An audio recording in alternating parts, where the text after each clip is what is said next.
Those of you that live in South Africa will know that the ANC is pretty miserable when it comes to running the country. And they're even worse at running their own party. But then again, you'd expect that, right? Communists and socialists, the one thing they have in common is they're pretty much always broke and in need of someone else's money. Now, when previously the ANC went broke, they could reach out to Iran. Of course, this is unconfirmed, but 160 Iranian lawyers went to the United Nations to report irregularities in spending between Iran and South Africa. The ANC, at the time leading up to this meeting between Naledi Pandor and Iranian officials, the ANC was broke. They could not pay any of their members. The salaries were months behind.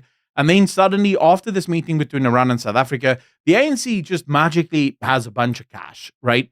And then shortly after that, the lawsuit against Palestine or against Israel on behalf of Palestine is brought by the ANC to the International Court of Justice.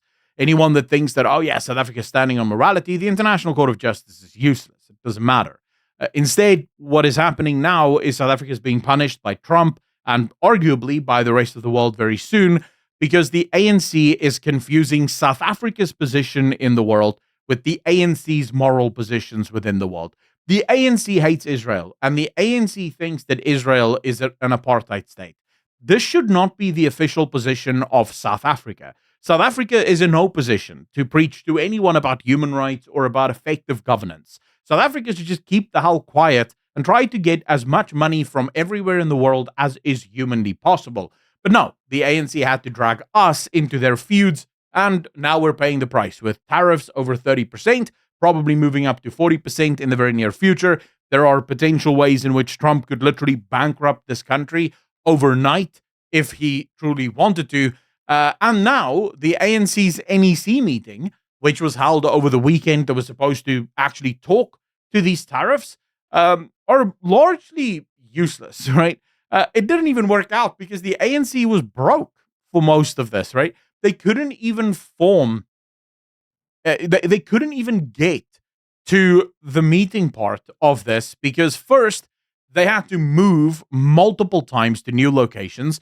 One, because the original or normal location, the Birchwood Conference Center and Hotel in Boksburg, was too expensive. The ANC couldn't afford that. So instead, they decided to move it to Lakewood Hotel in South Johannesburg. The problem with the Lakewood Hotel in South Johannesburg is their conference center has no heating.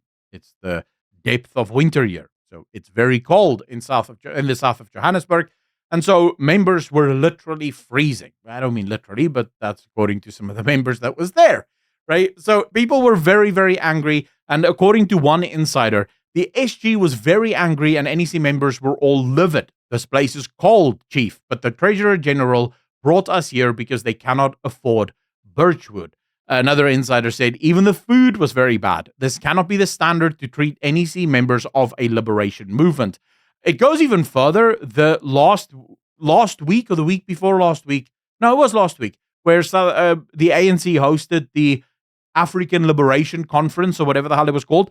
That one also had issues where the ANC couldn't fund it, and ultimately what it helped was an unnamed member of the NEC ended up paying for the whole thing, literally ended up bailing out the entire thing with their own money. And some reports seem to suggest that it may actually have been Cyril Ramaphosa who paid out of pocket for these things just to sort of not have the ANC have to face the absolute joke that is their own running of the country.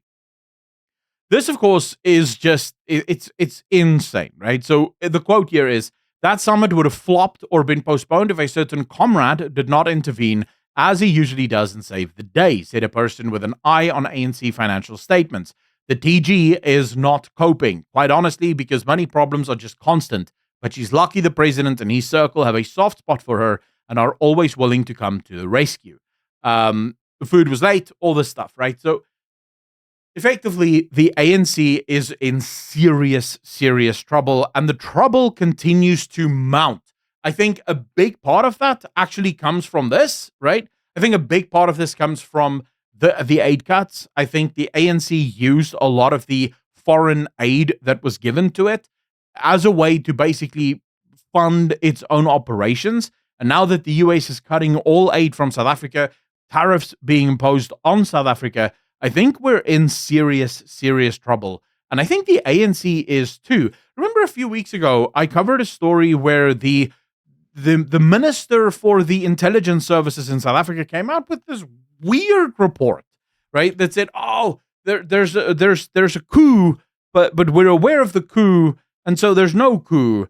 And now you had videos from supposed generals within the military saying that they're gonna launch a march towards the union buildings, and the military saying, "No, no, no, that's not us," and we're probing this to see what is actually happening. You have members of the police service saying that they're going to march against the ANC. You have General Mkhwanazi, who has come out scathingly against ministers of the ANC. Fundamentally, what you have in our country is a prime breeding ground for what military coups d'etats look like. Before people think our military is too weak to do it, that's not what a military coup d'etat means, right? It just means that it was militarily enacted, so with guns and violence. You don't need the military or the police. In fact, a weak military and a weak police might be the perfect opportunity for members who do think that they can actually amass a large enough support to get factions within the police and factions within the military to ultimately take over the government. And I think South Africa is in a prime position to do so. The fact that the ANC is broke, the fact that Ramaphosa and the ANC seems incapable of responding to the changing world order, the fact that South Africa has been run into the ground to the point where now that the world order is changing, the ANC has no headroom. South Africa has no headroom. We can't absorb the costs and the penalties that is coming our way. And this might actually trigger a complete meltdown of the system. And then you have generals within the police service, like General Mkhwanazi, speaking out about corruption and the evils of this government. You have a military that probably doesn't necessarily serve the ANC. You have the the previous minister of police saying to the police officers that they need to remember that the ANC placed them in positions to be generals within the police, and they should be thankful to the ANC. And then you have these reports from the Minister of Intelligence. And all of this suggests to me that the ANC is aware of things starting to unravel. The ANC is aware that they're losing the country, and not just losing the vote. The factions within the ANC is starting to come apart.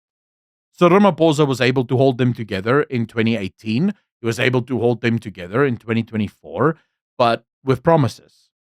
Well, these promises dry up when the money dries up. There doesn't appear to be more cash coming from Iran. Iran most certainly doesn't want to invite more attacks and more bombs from the United States. So Iran might not be as inclined as it was the first time to offer South Africa a leg up. The Chinese and the Russians don't seem to be coming to the ANC's defense. Fundamentally, I think the ANC is starting to contend with the reality that, well, it might soon face a coup d'etat. And the problem is the police and the military is in no position to fight back. So I think they just sort of threw up smoke and said, "Hey, we know, and we're keeping an eye on you. We've got both eyes on you. Don't you dare try something because we wouldn't be able to stop you if you actually did."